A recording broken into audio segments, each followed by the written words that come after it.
Day 8. The Queen of Heaven in the Kingdom of the Divine Will had the mandate to place in safety the destiny of the human race with its Creator. The Soul to the Divine Mandatory. Here I am with you, Heavenly Mother. I feel that I cannot be without my dear Mother. My poor heart is uneasy, and then I feel at peace when I am in your lap as a tiny little one pressed to your heart to listen to your lessons. Your sweet accent soothes me from all my bitterness and sweetly binds my will.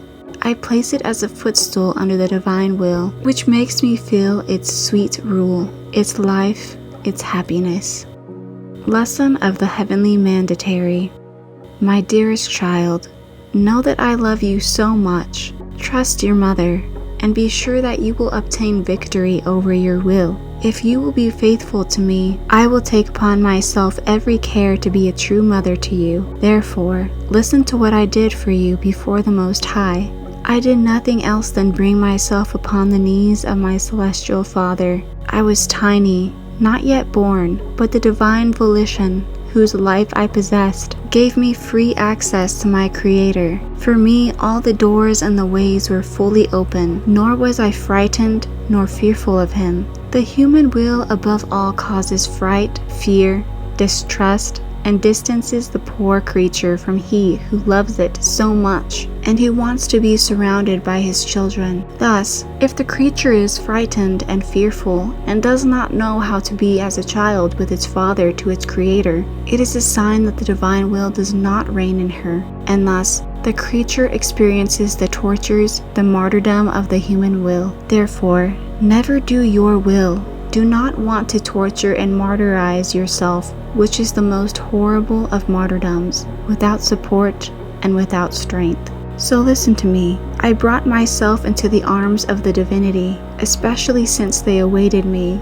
and made merry in seeing me. They loved me so much that at my appearance they poured out other seas of love and sanctity in my soul. I do not remember ever having left them without their adding to me other surprising gifts. And so, while I was in their arms, I prayed for the human race, and many times with tears and sighs, I cried for you, my child, and for everyone. I wept for your rebellious will, for your sad lot of being placed into slavery by it, which renders you unhappy. To see my child unhappy made tears flow from me, even to bathing the bosom, my celestial Father, with my crying. The divinity, softened by my crying, continued to say to me, Our dearest daughter, your love binds us. Your tears smother the fire of divine justice. Your prayers pull us so towards creatures that we do not know how to resist. Therefore, we give you the mandate to place in safety the destiny of the human race. You will be our mandatory in their midst. To you we entrust their souls. You will defend our rights injured by their faults. You will be in the middle between them and us, to mend the separations which exist between us. We feel in you the invisible strength of our divine will, which by means of you prays and cries. Who can resist you? Your prayers are our commands. Your tears rule over our divine being. Therefore, forward in your enterprise. Now, my dearest child, my little heart feels itself consumed with love by the loving ways of the divine speech, and with total love I accepted their mandate by saying to them, Most High Majesty, here I am in your arms.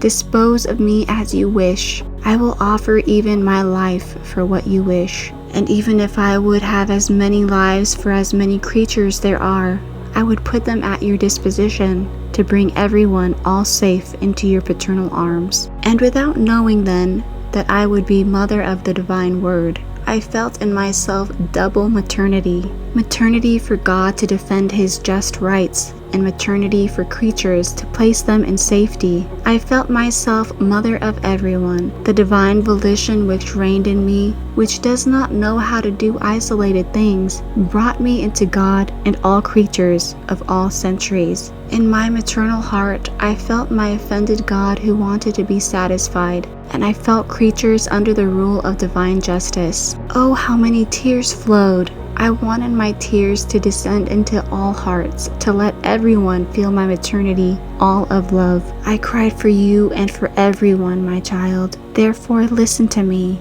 Have pity on my weeping. Take my tears to smother your passions and to assure that your will loses its life. Oh, accept my mandate that you always do the will of your Creator. The soul to our Blessed Mother.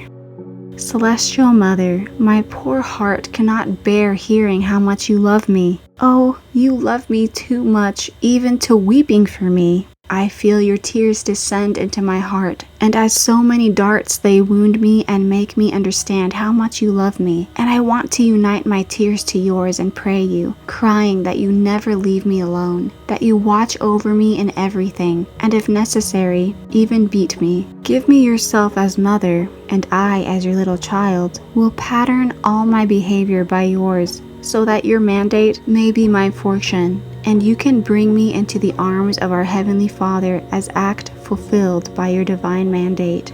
Little flower of the day.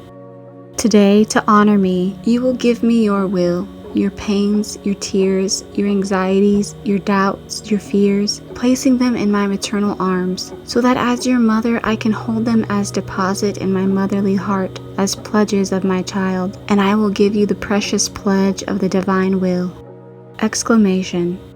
Heavenly Mother, let your tears flow in my soul, so that you may heal the wounds my will has made in me.